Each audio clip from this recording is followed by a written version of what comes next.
¿Cómo olvidar su nombre? ¿Cómo olvidar el nombre de Eva? Tenemos que hablar el lenguaje psicológico para que el pasaje bíblico pueda ser entendido por cualquiera de nosotros a una escala ideo-afectiva, para que nos quede bien claro y podamos hacer la analogía de lo que pasa en esos momentos del pecado original y lo que hoy sucede en la Cámara de Diputados, en las alcaldías, San Andrés Cholula, San Pedro Cholula, Puebla, Ciudad de México, etc. ¿Qué sucede? Se repite exactamente lo mismo. Miren, la serpiente le dijo a la mujer: no es cierto que morirá. Porque hay un diálogo previo. Oye, ¿qué haces aquí? ¿Cómo te la estás pasando? Imagínense cómo hubiera dicho Eva si fuera mexicana, ¿no? Pues a toda... Es que Dios sabe muy bien que el día en que coman de él, de lo prohibido, intentar destronar a Dios. O sea, ¿qué es comer la manzana? Intentar comer la manzana. Obviamente no se la comió, no pudo. Ser como Dios. Ser como Dios. Pues el pecado de Eva no es tragarse una manzana. Eso es simbólico. Lenguaje simbólico, parabólico, literario, bíblico. Pero en realidad, lo que Eva decide en el momento en el que cae en la tentación de la serpiente es querer usurpar el trono de Dios. Querer ser Dios. El lenguaje posmoderno es querer legislar en contra o al margen de la ley de Dios. Querer legislar al margen o en contra de la ley natural. Esto no es un ser humano, es un montón de células. La vida empieza en la 12ª semana, no antes. No hay ser humano en el momento de la concepción. No importa lo que diga la ciencia, no importa lo que diga la mezcla científicamente comprobada de lo que es el ADN. No importa. ¿Qué importa? Mi decisión. ¿A Eva qué le importa? Su decisión. ¿Cuál es su decisión? Yo soy Dios, que es la creencia masónica fundamental. Yo soy Dios. Por lo tanto, yo hago las leyes. Es como el ejemplo del jardinero y del cactus, que si yo hubiera podido decidir, cosa más absurda no puede haber, no cactus, te contentas donde te planté y ahí me das flor y fruto. Y si no, pobre de ti. Es exactamente lo mismo que hoy hacen casi todos los gobiernos de la tierra. Casi todos los gobiernos de la tierra, con notabilísimas excepciones. Hungría, que reporta una notable disminución de la mortandad causada por el aborto, de 100 a 33%. En unos cuantos años, aplicando las políticas naturales a favor de la vida. En cambio, todos los países, incluyendo a México, que han optado por intentar destronar a Dios, la mortalidad por aborto y otras muchísimas cosas, se ha incrementado de manera exponencial. Se les abrirán a ustedes los ojos y entonces ustedes serán como Dios y conocerán lo que es bueno y lo que no lo es. En el lenguaje bíblico, conocer es más que conocer, es decidir. A ver, aquí me detengo unos segundos. Hay que entender muy bien que el pecado de Eva es decidir una nueva ley. Decidir una ley que es contra natura. Decidir que una ley a favor, como se dice ahora, por el derecho a disentir. Este es mi cuerpo, yo soy dueña de mi cuerpo, ni duda cabe. Pero ¿qué es lo natural? Que el bebé es otro cuerpo desde el momento de la concepción. Pero no, el pecado de Eva es decidir que esto no es un cuerpo ajeno al mío, distinto al mío. Es parte de mí y yo tengo el derecho a matar. Muchos me han preguntado que por qué no publico el video completo que acabo de publicar de hace 33 años, que está en mi Facebook en el muro. Y yo les contesto, pues porque Televisa no me da chance, ¿no? Porque siguió la polémica y fue muy sangrienta. En un momento de esos, una chica de 18 años que estaba en el programa se levanta y dice: es que yo le puedo decir al intruso fuera de aquí. Entonces yo le dije, ¿y por qué no le dijiste no entres? Al intruso. Se levantó, agarró un periódico y me pegó en la cabeza. Entonces Jorge Saldaña dijo, momento, a comerciales. Pero la chica ya había hecho el ridículo de su vida. Yo lo único que hice fue reírme, ¿no? Nada más, me reía a carcajadas. Porque qué impotencia cuando le digo, ¿por qué no le dices, en vez de fuera de aquí, por qué no le dijiste, no entres? La segunda parte del debate fue que ellos alegaban, casi todos los presentes alegaban, que no es posible la castidad. Que como la castidad no es posible, la castidad es inhumana. A ver, ¿por qué ahorita en Argentina cientos de miles de ciudadanos argentinos están firmando un papel de renunciar a curar de la fe católica? ¿Y por qué se reúnen las chicas del pañuelo verde? ¿Por qué se reúnen a proclamar su derecho al placer? Que es el mismo título del libro de Marcelo Ebrard, que se llama así, Tu derecho al placer. Tu futuro en libertad, tu derecho al placer. Entonces, es exactamente el mismo pecado de Eva. Decidir las leyes contra natura, contra el diseño original. Entonces, no solo hay una huella psíquica, no solamente hay una fractura existencial por el pecado original, tanto en ella como en él, sino que además hay una continuidad histórica, permanente, perfecta, concatenada día a día, desde el principio de la historia hasta nuestras fechas, hasta el día de hoy, en lo que es la actitud esencial del militante masón y también, por desgracia, de la inmensa mayoría de la población. Querer hacer sus leyes en vez de obedecer las leyes, en vez de descubrir la ley. Descubrir la ley natural no se inventa. A ver, ¿el jardinero inventó las leyes del cactus o simplemente las descubrió? Y me las explicó. ¿Y yo qué hice? Pues acatarlas, porque ni modo que yo cambie la naturaleza del cactus. Y si yo no puedo cambiar la naturaleza del cactus, pues tampoco puedo cambiar la naturaleza humana. Mucho menos todavía. Por lo tanto, el pecado de Eva es soberbia. ¿Quién como yo? Yo hago mis leyes. Es mi cuerpo. Es mi derecho a disentir. Yo no quiero ser madre. Yo quiero tener muchas parejas, pero no quiero ser esposa. Yo quiero tener libertad. Sí, yo quiero ser católica, pero quiero disentir de todo lo que no me gusta que diga el dogma. El dogma es irracional. El dogma es absurdo. Cristo no es Dios. Además, ¿cómo me demuestras que es Dios?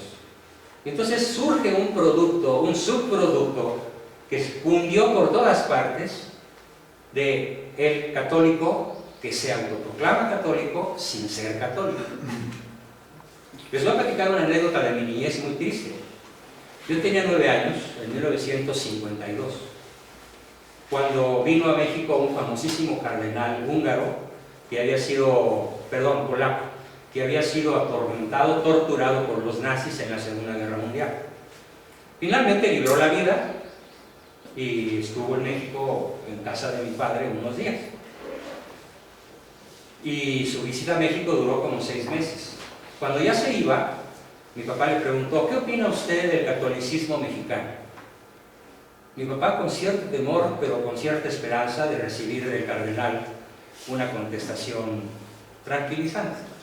Y el cardenal, en 1952, cuando yo tenía 9 años y la totalidad del grupo aquí presente no había nacido, o alguien es anterior al 52, levante la mano. Nada.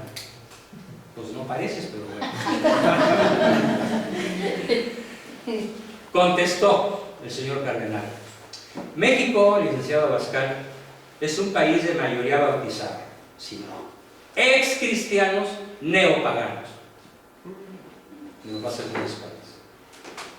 Estamos hablando de hace 66 años.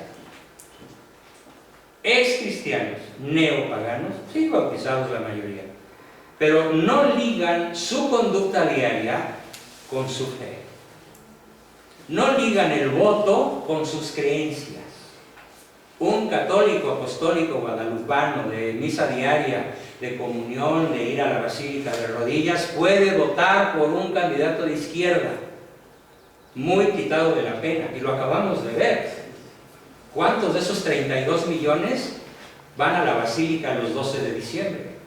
Y se persignan todos los días y hasta van a la misa dominical y hasta hacen mandas y ofrecen sacrificios y dan limosnas para que gane su Mesías tropical. ¿Por qué?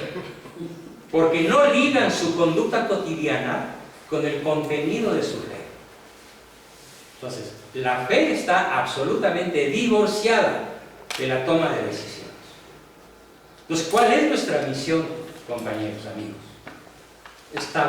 Restablecer ese nexo, restablecer ese lazo. No puedes llamarte católico si no estás a favor de la ley natural y de la ley de Dios. Si quieres hacer las cosas como las hizo Eva, lo puedes hacer. Físicamente eres libre, psicológicamente eres libre, pero no éticamente, porque pagarás las consecuencias. Entonces, este es el pecado de Eva. Eva peca por soberbia, quiere ser Dios. ¿Y cuál es el pecado de Adán? A ver, ¿pero por qué? Prefiere a la mujer. Bueno, hay que ver qué mujer, traten de imaginarlo. A ver, yo siempre imagino a Halle Berry, ¿no? Ojo verde, morenita, despampanada. No traía ropa. No traía ropa. Y ni tenía celulitis. Y todo era natural, nada era de plástico. Y nada se movía de su lugar. Ni estaba sujeta a la muerte, ni a las enfermedades, ni al dolor. Y era absolutamente incólume al piquete de serpiente, de serpiente, y la naturaleza no les hacía el menor daño. O sea, literal no le dolía nada. Nada. No les dolía nada a ninguno de los dos. Entonces, entre ver a Dios, todo severo y aburrido, ¿no?, y ver a Eva, despampanante, ondulante, seductora y sonriente, dice: yo ya probé, tú también, mi amor. No traten. Habría que hacer una escena cinematográfica con la mejor actriz, la más guapa, la más sexy, y el mejor actor, a lo mejor con el que la hace de Héctor en Troya, Eric Bana, ¿no? Ese hasta a mí me cae bien, ¿no? Para representar realmente lo que sucede. Y lo que sucede es que Adán prefiere a Eva, prefiere a la criatura que a su creador. Hubiera podido decidir bien: me quedo solo. Pero ¿qué pensó? Si hubiera sido mexicano, hubiera dicho: lo que es que el próximo invierno no quiero dormir con los pies fríos. Y llora. Ahora, aquí viene algo que los psicólogos de mi escuela, algo que no dije y lo digo ahorita: harto, profundamente harto y decepcionado, en forma superlativa, de todas las corrientes psicológicas que yo conocí a lo largo de mi licenciatura. Hablo de 4 años en la Ibero Bes, porque si hubiera ido al Poli sería Vites, ¿no? Y si hubiera ido a la Panamericana sería Observais. En la Ibero Bes observé que no se hacía un solo autor serio de ninguno de los que yo tuve la desdicha de conocer. Freud, Adler, Jung, Erikson y 100 más. Conocidos, bien conocidos, porque siempre mi pasión y mi diversión ha sido estudiar. Cuando mis compañeros iban de antro, yo estaba estudiando. Cuando mis compañeros se iban de pinta, yo seguía estudiando. Claro, después de mi pamba que me daban por nerd, ¿no? Y por matar. Siempre me daban pamba por eso. Ahora el que les da pamba soy yo, pero no con las manos, sino nada más los veo, qué viejitos están, ¿no? Entonces, a lo que voy es a esto. Fundé la Escuela Mexicana de Psicología Realista hace 50 años. La Escuela Mexicana de Psicología Realista es uno de los documentos que todos van a tener en su correo electrónico a partir de mañana, en el transcurso del día. Allí explico qué es la escuela realista. Y la escuela realista concibe al ser humano como una unidad. Somos un todo, una unidad perfecta, de 5 aspectos: eco, bio, psico, social, trascendental. Somos una unidad con la tierra. Es caracol, esa concha, lo que hombre, esa tierra, con una diferencia muy patética. En el caso del caracol, el baboso va por dentro.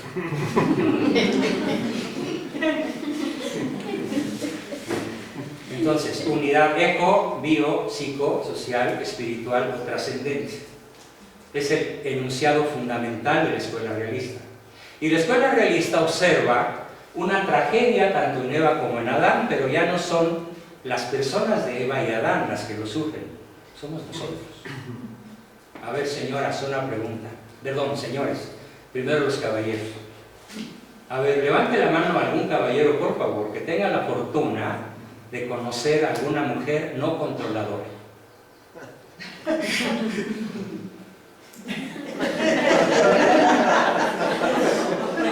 No vino. No vino. No existe. No existe. ¿Cuál es? Se llama la huella del pecado original. Yo la llamo más fuerte. Se llama la fractura existencial de Eva en cada mujer. Su afán terrorífico, brutal, de control. Con una mirada, nomás voltea, te fulmina.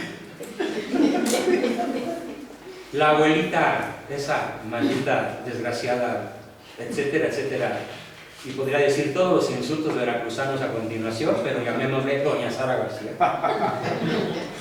¿Qué dice? Haz que ya vendrás. Y al otro se le hace el corazón de vaivón amarillo.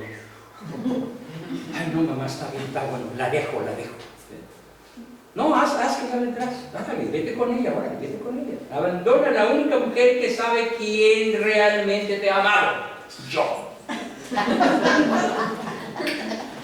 Entonces, toda mujer, hija de Eva, que no sea Santa Lucía o Santa Isabel o Santa Isabel de Hungría, toda mujer no colocada oficialmente en los altares, tiene ese drama terrible, su afán de control.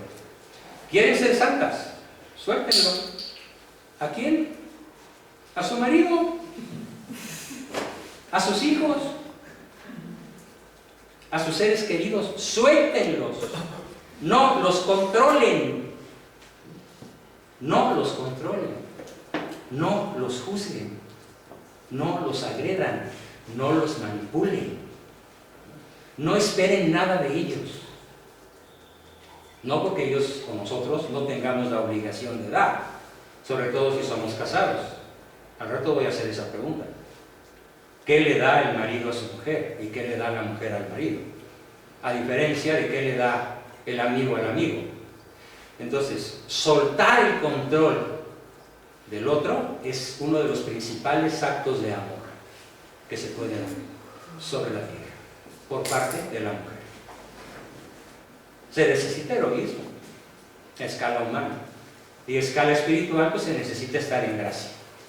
Si no estás en gracia, vas a seguir controlando al hijo de tu hijo, de tu hijo, y a toda la prole hasta la 6ª generación si puedes. Porque esto decía mi bisabuela. Y si lo decía la bisabuela, era ley. Entonces, pero ahora nos volteamos al revés y les preguntamos a las bellas damas.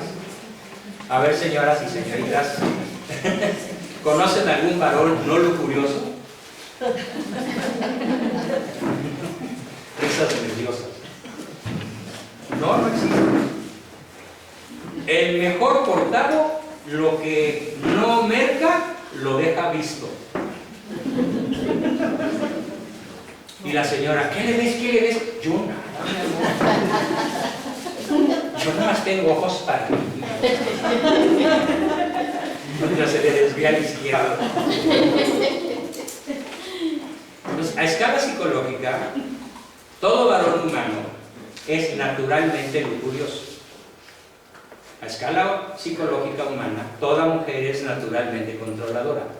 Y esto crea unos dramas familiares dignos de ser firmados por Alfred Hitchcock. Verdaderas novelas de terror. A ver, ¿de dónde vienes? Ay, amor, de mi oficina. Pero mi oficina es una cantina. A ver, amor, déjame buscarte los pelos que seguramente hoy traes. Ay, hoy me engañas con una rubia. Y pasado mañana, pues con una pelinegra. Y un día el señor no trae pelos. Y la señora dice, exactamente. Es que hoy me engañas con una calva, ¿no? Ese afán de control, como psicólogo se los digo, como terapeuta, ahórrense 1,500 pesos de consulta y resuelvan de golpe todos los problemas que causan las señoras por su afán de control. Y señores, resuelvan de una vez los principales problemas de su vida. Los más graves los causa ceder a la lujuria, porque es un robo y es una traición. Pregunta de bote pronto: ¿qué le da el marido auténtico a su mujer? ¿Qué le da? ¿Y qué le da ella a él? Auténticamente, ¿qué le da cuando realmente hay amor del bueno? ¿El marido le da protección? No. No. Dinero. No. Ya vámonos. Seguridad. Fidelidad. El amor. ¿Qué se dan el uno al otro cuando el amor es auténtico? Comprensión. No. Un sí. No. Procreación. No. Libertad. Libertad. No. Aceptación. No. Sexualidad. Lo voy a decir porque veo que no saben, Y estoy seguro que todos los casados de aquí, casi todos lo fueron por la iglesia y el curita no les explicó. Ah, ya sí que les dan el anillo. No. Buen chistorete. No, mis queridos amigos, a ver, cuando yo me casé con Pati, ¿qué le di? Yo mismo. Lo que se da es el ser, la persona. Entonces, yo soy de su propiedad. Lo siento mucho, feminazis. Mi mujer es mi propiedad y yo soy su propiedad. Y somos dos en una sola casa.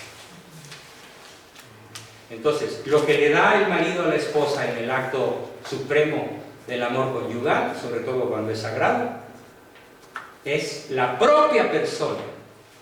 No se le da la tenencia, la avencia. Sí, la esencia lleva todo eso junto. Pero si tú no te das a ti mismo, voluntariamente, lúcidamente, no estás contrayendo un matrimonio válido. Es nulo. Es nulo. ¿Cuánto dura esa entrega? Para siempre. Hasta José José lo dice, el amor no conoce el final. Un analfabeta lo dice. Grazna más o menos bien, pero la canción es irrefutablemente verídica. El amor no conoce el final. Entonces todo el drama humano comienza aquí y sigue. Vean, promesa de Dios al pueblo elegido. Seguimos avanzando en la historia. Esto es historia. No es una interpretación mía, es historia del pueblo de Israel. Dice: esta será mi alianza contigo. Tú serás el padre de una gran multitud de naciones.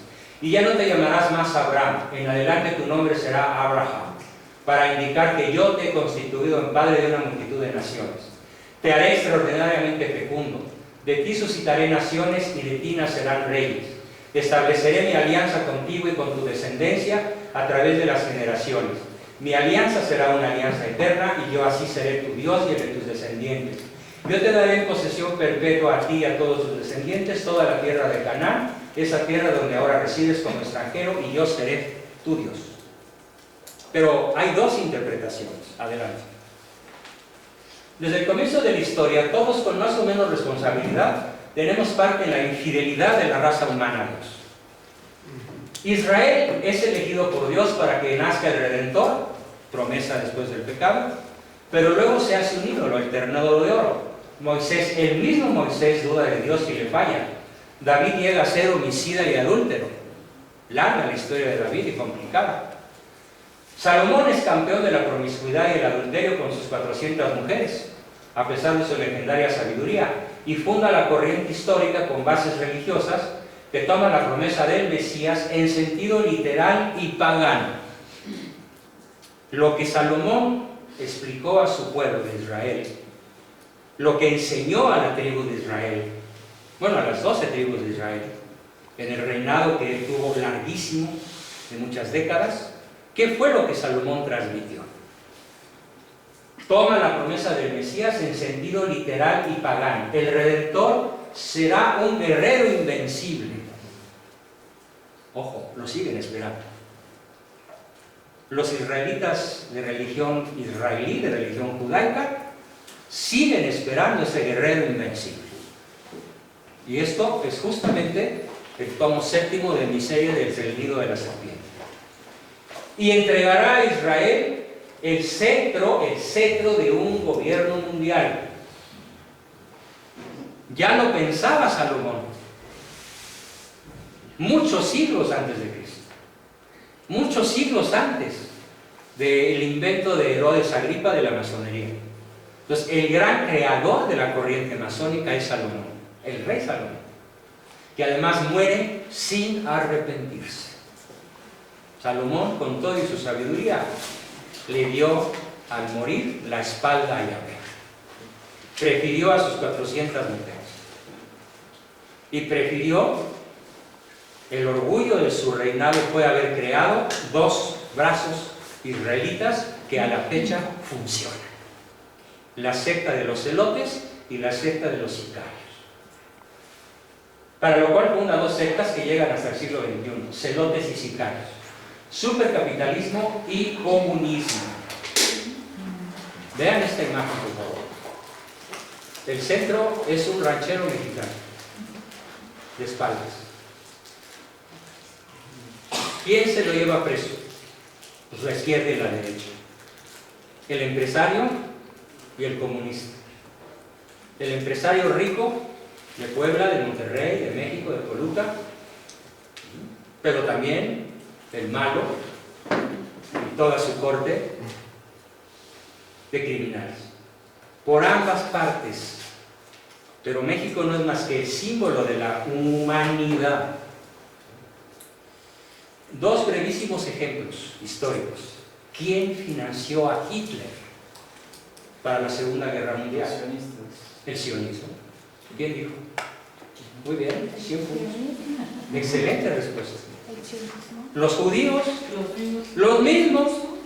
¿No sabías? Bueno, pues ya tienes un conocimiento de primer nivel. Cuando Hitler necesitó dinero, Rockefeller se lo prestó. Y no fueron $3, fueron cientos de miles de millones de dólares. Pero del lado izquierdo del cajón, el lado derecho financió a Hitler. Y del lado derecho, Rockefeller financió a los aliados. O sea, a Inglaterra, Estados Unidos, Francia y todas las naciones juntas que pelearon contra Alemania, Italia y Japón. La triple entente. Los otros se llamaron los aliados. Entonces, Rockefeller, Rothschild y todos los grandes 11 banqueros financian la Segunda Guerra Mundial del lado izquierdo y financian la Segunda Guerra Mundial del lado derecho. Del mismo banquero salieron todos los recursos para la guerra. ¿Y cuál es su objetivo? A ver, imagínate que yo te incendio tu casa. Terminar con la... Voy a poner el ejemplo. Yo incendio tu casa. Para venderte otra casa y todo No. lo necesario. Para ofrecerte, yo te la apago. Entonces te debo. Tu casa está ardiendo. Tú no me conoces, tú no sabes quién soy. Yo llego como héroe. Yo salvo tu casa. Para controlarte. Para controlarte. Para que estés eternamente agradecido. Además, me metí a las llamas y saqué a tu chiquito y te lo entregué en tus brazos. Y me metí otra vez y saqué tu caja fuerte y te entregué tu fortuna, tus joyas y tus billetes ahorrados, te los di con un absoluto acto de heroísmo y de generosidad. ¿Confías en mí o no? Así se opera desde los albores de la humanidad. Ejemplo histórico. Un rey llamado Witiza, rey de los godos, de los visigodos, perdón, en España, comete un crimen terrible, violar a la hija de un rabí judío. Y el rabí, en venganza, cruza el Mediterráneo por Gibraltar y va con el rey argelino y le dice: ¿cuánto necesitas para invadir España? Ya, Tarik se pone muy contento y para un ejército de 200.000 hombres perfectamente armados, una enorme flota para invadir España. Y antes de que esto suceda, el mismo judío va con el rey Witiza y le dice: oye, hay una conspiración turca, argelina, árabe, musulmana para invadir España. ¿Cuánto necesitas para defender España? Esto es el sionismo. ¿Y qué saca de bueno con eso? Pues que ganó con los árabes y ganó con los españoles en una guerra que duró 7 siglos. Así es la dominación. Durante 7 siglos, los banqueros judíos financiaron a España y durante 7 siglos financiaron a los árabes. Un negocio de 7. El negocio redondo durante 7 siglos. Y en el centro, gente sirviendo. Y en el centro, el pueblo llano y los reyes católicos, que algunos fueron santos como San Fernando, o héroes como el Cid Campeador, o que están en camino a los altares como mi reina favorita dentro de la historia, del libro mío también, Isabel de Castilla, camino a los altares. Y además es la abuelita de México, ¿eh? Sí, sí, sí. Gracias a ella México es como nación, existe como nación. Gracias a ella y a otro personaje también totalmente desconocido, que es nada menos que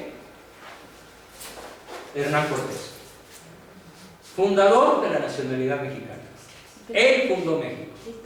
Antes de Cortés solo había tribus caníbales, no había mexicanos. El primer mexicano se llamó Martín Cortés. Antes no hubo nunca un mexicano. Había aztecas, tlaxcaltecas, otomíes, chichimecas, zapotecas, lo que quieran. Todos en guerra entre sí y todos comiéndose unos a otros. Es Cortés el que funda México, al tener un hijo de India pura, siendo él español puro. ¿Y cuál fue el lema en Estados Unidos? El mejor indio es el indio muerto. Y sabía que instituyó la Santa Inquisición y ahí morían también los Otro judíos. mito terrible. Los judíos no eran tan A ver. ¿Por qué no eran católicos? Vean cómo los católicos están llenos de mitos en su cabeza. No, pero es que la historia, acuérdate que nos las han contado así, siempre los malos eran los españoles. Siempre, de todo lo que De nos muy pasa. buena fe me haces la pregunta y te la voy a contestar científicamente. Ve al Archivo General de la Nación y averigua cuántos y por qué ejecutó la Inquisición en México desde 1521 hasta 1800 y pico, 1830 y tantos, que fue abolida. ¿Cuántas personas ejecutó la Inquisición en México y por qué razones? Dime una cifra. Pues porque no tenían ritos, ¿cómo se llama? Que eran brujos, era una cacería de brujas impecable. Tú me quedas gordo y yo te acuso de que tú estás haciendo satanismo. ¿Sabes dónde pasó eso? En todos los países protestantes. Sí. En Estados Unidos, solo en Salem, cerca de la costa este de Estados Unidos, solo en Salem se mataron más brujas, obviamente inocentes, que en 300 años en México. Solo en Salem. Solo en Inglaterra. Miles de muertos por la Inquisición inglesa. Miles de muertos por la Inquisición francesa. Miles de muertos por la Inquisición holandesa. Todos los países protestantes tuvieron una Inquisición brutalmente cruel. Ah, pero eso no se cuenta. A ver, 200 puntos al que se aproxime más a la cifra real en México. Échale. 400. 50. ¿Quién dijo 50? 42. Muy bien, tus 200 puntos. Sí, 42 personas ejecutadas en 300 años. Y estas personas ejecutadas en México que salen los archivos de la nación, no hay ni un muerto más por la Inquisición, fueron entregados al brazo civil por delincuencia organizada. Enemigos del virreinato, enemigos de España, intrigantes, mafiosos, asesinos, asaltacaminos en grado constante y pertinaz. La Iglesia los juzgó porque las autoridades civiles confiaban más en el juez eclesiástico que en el juez civil. Y una vez que la Iglesia los juzgaba, los entregaba al gobierno y el gobierno los ejecutaba. Y bien ejecutados. Yo hablaba de España, que ahí habían matado a... En España no hubo ningún muerto por la Inquisición. Se llama Leyenda Negra. Hay un libro que les voy a recomendar, que yo estoy escribiendo, que se llama, es el resumen de varios libros, que se llama Árbol de Odio. Y es la historia de la leyenda negra creada por las naciones sajonas, por la anglósfera, contra España y contra todo lo que huela a español y todo lo que huela a catolicismo. ¿Son los masones? Los masones. Ellos crearon la leyenda negra. Si me habla de muertos en Francia, miles por la Inquisición francesa, donde el rey, los reyes Luises, Luis XIV, Luis XV, Luis XVI ya no, porque le cortaron la cabeza a tiempo, pero los reyes Luises fueron los que más crímenes cometieron contra ciudadanos inocentes, siendo reyes protestantes. Entonces, mucho cuidado con la enorme cantidad de mentiras que se han tragado. Claro, de buena fe. Y ahorita, en un rato más, explico por qué. Entonces, continuando con esto, el reino de Israel apenas formado se divide en dos concepciones proféticas antagónicas y que son el eje rector de la historia universal. ¿Alguien me podría decir cómo se llaman esas dos concepciones históricas antagónicas que luchan desde Adán y Eva y sobre todo desde Salomón? Luchan irreconciliablemente entre sí. Hasta el final de los tiempos lucharán a muerte. ¿No? La concepción trascendental, la concepción trascendental, ¿sí? Bueno, ¿Será materialismo y el idealismo?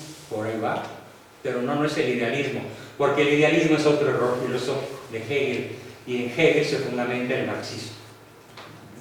A ver, pásale a la lámina.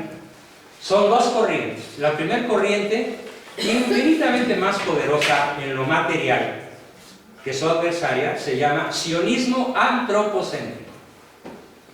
Nada antes del hombre, nada por encima del hombre, nada después del hombre. El que inventó esta frase se llamó Sigmund Freud. Por eso lo mandé a la basura. Yo tenía 25 años. El Mesías nos dará la tierra. Los judíos actuales que viven en Tel Aviv, ¿saben qué dicen? ¿Qué dicen los banqueros judíos? Dios nos escrituró la tierra. Así, con esa palabra. Me imagino que, a ver, levanten la mano los que tengan escritura de su casa. La mitad del grupo. Los que quieran tener una casa escriturada, pues el resto, ¿no? Bueno, ¿qué creen? Los judíos piensan, es más, dicen que lo saben, no que lo creen. Nosotros sabemos que Dios, Padre, nos escrituró la tierra. La tierra entera, no la tierra de Canaán, no la tierra de Israel, no un fragmento en la zona este del Mediterráneo, no. La tierra entera es su herencia. Eso lo piensan, eso es el israelismo, eso es el judaísmo, eso es el sionismo o el judaísmo sionista. Pero ahorita sacaron a los palestinos de ahí. De Claro, mira qué bien informada. Sí, pues están las noticias todo el tiempo.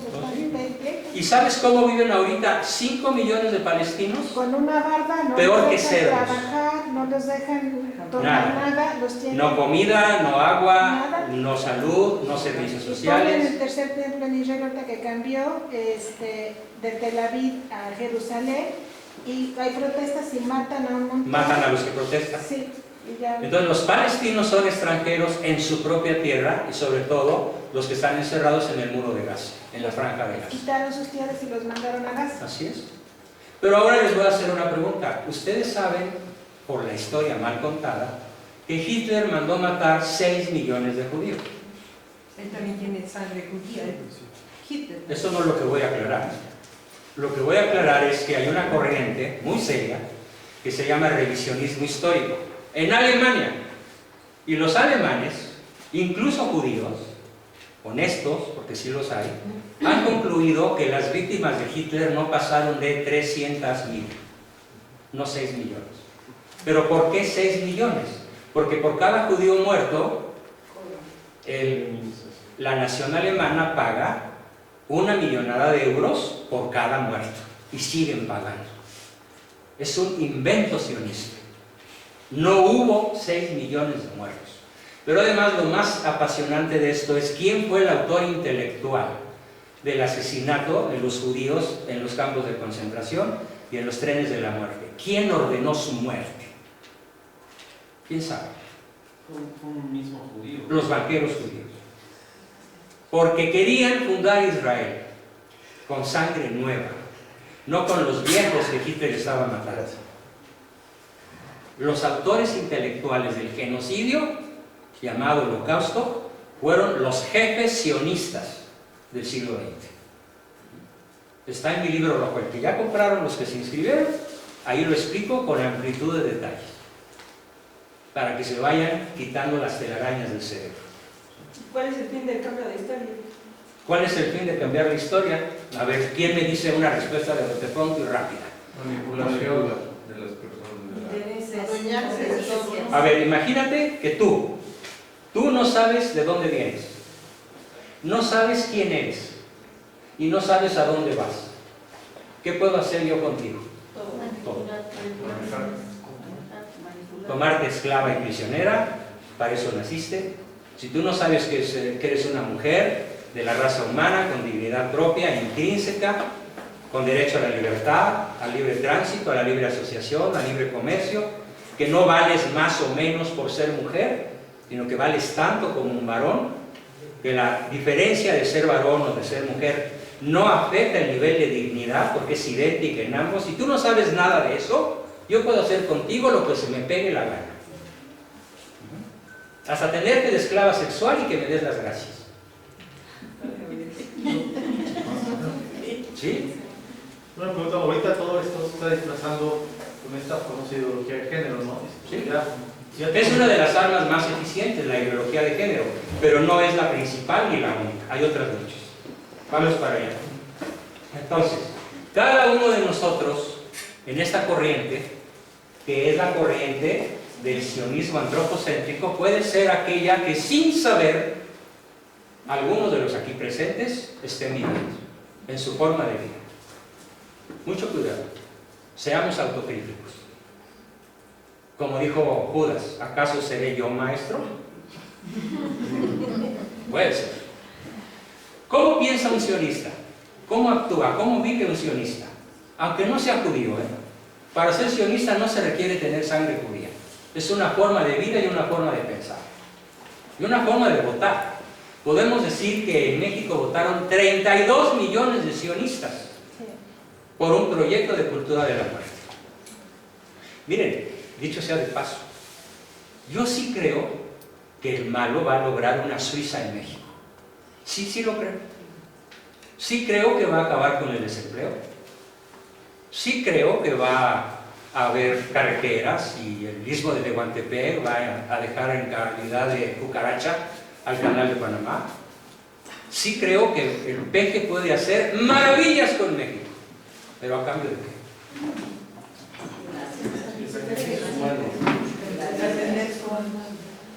¿A cambio de qué? Bueno, Alemania es de las naciones más desarrolladas del planeta. ¿Saben cuántos habitantes hay por casa? 0.9 habitantes en cada casa. Hace 10 años había 1.1. Alemania está en un invierno demográfico, igual que España, Francia y casi toda la Unión Europea. Díganme por favor, respuesta de 2 segundos. ¿Qué es lo que Satanás más odia? La vida. La vida. Porque un ser vivo es heredero de la gloria de Dios. Es un ser inmortal que va a conocer a Dios como Dios se conoce y que va a amar a Dios como Dios se ama. Y ojo, que va a poseer la creación entera como Dios la posee. Así que para cuando estemos después del juicio final, los invito a tomarnos un coñac en el lugar más bonito de nuestro sistema solar, los anillos de Saturno. Ahí nos sentamos y contemplamos toda la creación, que será nuestro patio de recreo, pero no espiritualmente, con estos ojos, con estas narices, con estas manos, con este cuerpo glorioso, disfrutaremos de la creación entera. Y esto no es que lo crea, es que lo sé. Y si me dan chance les explico por qué lo sé. No es una creencia. Pero ¿qué cree el sionista?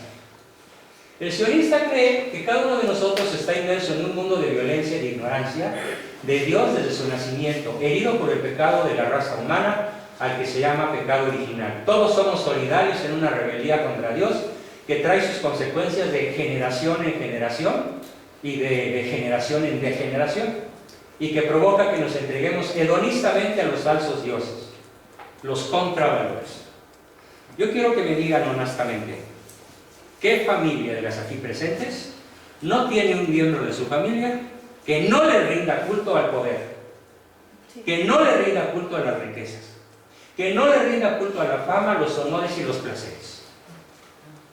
En todas las familias católicas, entre comillas católicas, tenemos hijos, hermanos, tíos, abuelos, cuñados, hijos que le rinden culto a las 5 cosas o a una de ellas por lo menos. Eso es el sionismo ideológico. A mí la lana, a mí el chupe. ¿Cuál es el valor? Porque son valores. Pero cuando son fines son contravalores. Cuando son medios son valores. Cuando son fines son contravalores. De estos 5, poder, riquezas, fama, honores y placeres, ¿cuál es el que el mexicano más busca? El poder. Porque el poder es el único placer que dura las 24 horas del día. Es la principal fuente de endorfinas para el ser humano. Nada tan adictivo como el poder. Es verdaderamente a escala fisiológica la explicación de lo que está pasando en México y en el planeta con la lucha por el poder. Esto explica qué es Morena, qué es el PRI, qué es el PAN, por qué los panistas se volvieron perredistas y luego morenistas. Y estoy hablando de apellidos ilustrísimos. Y prefiero no decirlos para que no queden grabados y luego me acusen de difamación, cuando ellos son los autores de su traición. Entonces, el poder, la riqueza, la fama, los honores y los placeres, cuando son los principales objetivos de tu vida, eres sionista de corazón. Aunque no sepas qué significa sionismo, aunque no sepas nada de lo que llevo explicado y no sepas nada de la historia, estás cavando tu propio hoyo eterno. Estás cavando tu propia condenación para siempre, porque no nacimos para eso. No nacimos para ser poderosos, nacimos para servir. No nacimos para ser ricos, nacimos para crear riquezas para el prójimo. Es como la historia de aquel granjero, maravillosa historia, que un día invita a sus compañeros de la secundaria a comer, y los compañeros de la secundaria lo regañan porque regala su mejor trigo. Y el mejor trigo no está oculto, está a la intemperie, y llega el viento y se lleva las semillas. Y los cuates de la secundaria le dicen, pero qué estúpido eres, ¿por qué regalas tu mejor trigo? ¿Y por qué dejas que tu mejor semilla se la lleve el viento? Y él contesta, porque de esa manera yo contribuyo a que todo mi país tenga el mejor trigo de la tierra. Y si todos tenemos el mejor trigo de la tierra, todos somos ricos. Y todos tenemos que comer. Y todos tenemos que exportar. Y gozamos de un bienestar increíble gracias a que yo comparto lo mejor de mí para los demás. Ese es el sentido de ser rico. Se llama hipoteca social. Ya platicaré alguna historia por ahí de mi padre hablando de esto, que es hipoteca social. Ahí es donde sería el socialismo, ¿no? Realmente. No, eso no es socialismo. Bueno, el comunismo. Eso es doctrina social católica, que no tiene nada que ver con el socialismo. Exacto, perdón, me equivoqué, pero es que sería... Es doctrina lo que social Cristo católica. quiere, ¿no? Lo que Cristo quiere. ¿Sí? Lo que Cristo quiere es que compartamos los bienes de la tierra. Sí, porque lo que tú tienes hasta en la Biblia dice, no eres dueño de nada. Eres solo administrador. Simple de- administrador. Acá ya no. Bueno. Hay dos. Entonces, veamos. Así nos apartamos del fin último de nuestra vida. A ver, yo quiero que me digan rapidísimo y en menos de 30 segundos la respuesta a esta pregunta. ¿Para qué nacimos? Para amar a Dios, para ser felices. Para ser feliz. Para ser felices y ayudar. Para volver a Dios. Para conocer. ¿Alguien de ustedes ahorita es feliz en este momento? Sí. No. Sí. Cualquier bien de los que tienes los puedes perder al rato. Es más, ya lo puedes haber perdido todo y todavía no lo sabes. Pero hasta hoy, sí. Pero este momento sí. No, has estado contenta. No, es plenitud. No. Feliz implica la certeza de la posesión del bien máximo absoluto sin ningún riesgo de perderlo. ¿Quién vive así? Nadie. La certeza de la posesión del bien máximo absoluto sin ningún riesgo de perderlo por el resto de la eternidad. Eso es felicidad. No puedes tener esa certeza. Aquí no la puedes tener. Nadie la tiene. Es en el cielo. Nadie la tiene. Entonces, ¿cuál es el fin último de la vida humana? Ganamos el cielo. Lograr eso. Poseer el bien máximo posible sin ningún riesgo de volverlo a perder jamás.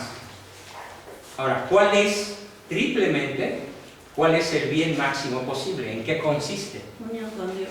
Dios está conmigo para siempre. En la vida y en la Esto es muy romántico, es cierto, pero es muy romántico. Digámoslo en el lenguaje filosófico contundente. Dios. Participar en la vida de Dios. A ver, Para dar el rey. vamos a recurrir primero a Aristóteles. Aristóteles ya lo sabía. Sócrates ya lo sabía. Es sabiduría griega, precristiana. ¿Qué decía Aristóteles mejor que Sócrates todavía?